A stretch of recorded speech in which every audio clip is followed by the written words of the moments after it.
pas, on me demande parfois, ou même grand-père, quels sont les mots qu'on a en commun. Ben, je dis, on a les mots essentiels, on a un français qu'on peut appeler de base. On l'a appelé aussi français élémentaire, on l'a aussi appelé français fondamental.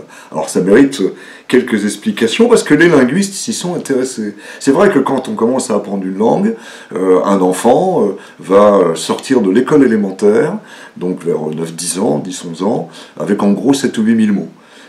Et puis après, nous l'avons déjà expliqué, en moyenne, il peut arriver jusqu'à 14-15 000, c'est la moyenne, et puis évidemment, il peut aller beaucoup plus loin si il est versé dans la langue française.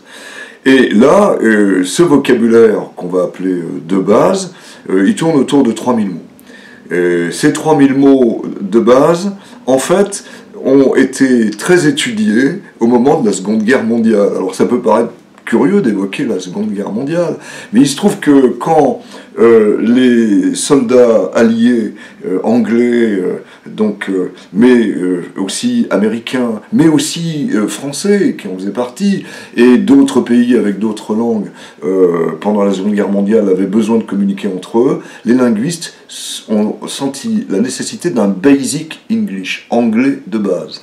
Alors je ne sais pas dire, par exemple, cartable, mais on apprend le mot sac, on apprend le mot école, et finalement, on ne tombe pas très loin, school bag, et on peut le dire. Et c'était ça, c'était avec 3000 mots, on le sait, quand on est à l'étranger, on se débrouille avec les mots qu'on a, et on y arrive à peu près. Et c'est ça le point de départ, le basic English.